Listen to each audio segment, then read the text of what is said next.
आज हम लोग एक बात करते हैं, एक बहुत बड़ा कंफ्यूजन क्रिएट होता है हैव में। किसमें? हैव और हैज में। हमें ये लगता है कि सर हैव हैज एक होता है, अलग होता है, क्या होता है, फलाना होता है, ढिमकाना होता है, फलाना होता है, ढिमकाना होता है।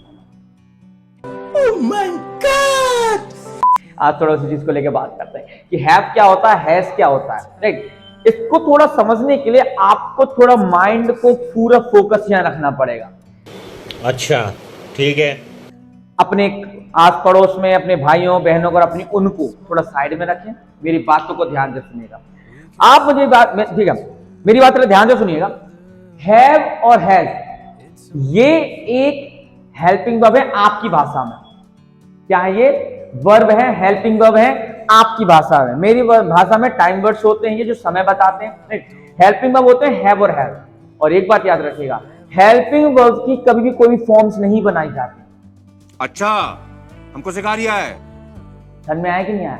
हैव और हैज ये एक हेल्पिंग वर्ब है, इनकी कभी भी फॉर्म्स नहीं बनाई जाती। एग्जांपल के तौर पर समझते हैं, जैसे मैंने यूज कहां करते उसको बाद में समझेंगे, मैं सिर्फ एग्जांपल दे रहा हूं, फिर उसको समझाऊंगा किसी अगली वीडियो में। अबे जल्दी बोल, कल सुबह पनवेल निकलना है।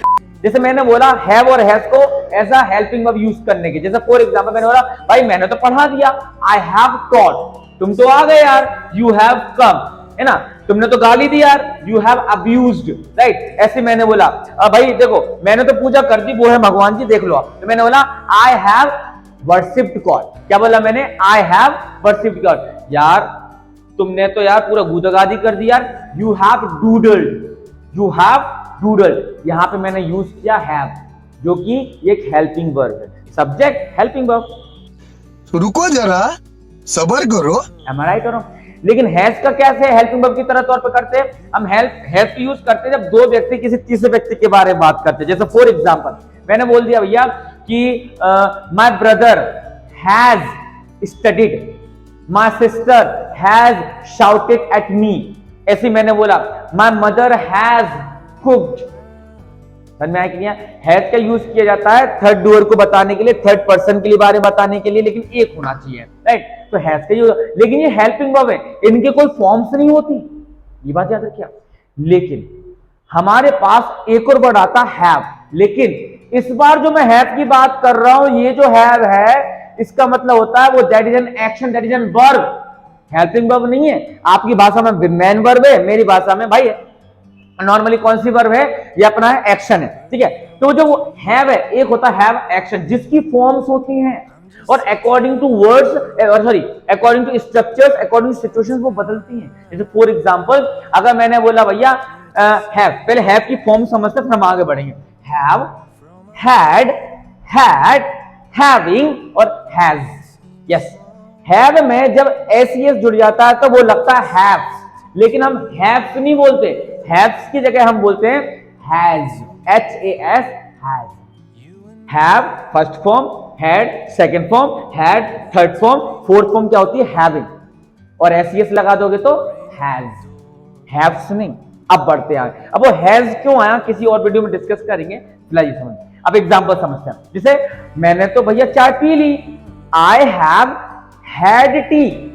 आई हैव, अब हैव की बात तो एक्शन की थर्ड फॉर्म लगती है, तो एक्शन की थर्ड फॉर्म लगेगी तो हैव की थर्ड फॉर्म क्या होती है? हैड। तो आई हैव हैड टी। तुमने तो यार क्या बोलते कॉफी पी लिया, यू हैव हैड कॉफी। मैंने तो नहा लिया, आई हैव हैड अ बाथ, है ना। ऐसे मैंने बोला पापा ने तो क्या कर दिया, पापा ने चाय पी ली, पापा हैज हैड टी। क्यों? यहां पे एक्शन लग रहा है। पापा पर्सन है, हैज टाइम वर्ड है यानी कि हेल्पिंग वर्ब है, और मेन वर्ब क्या है?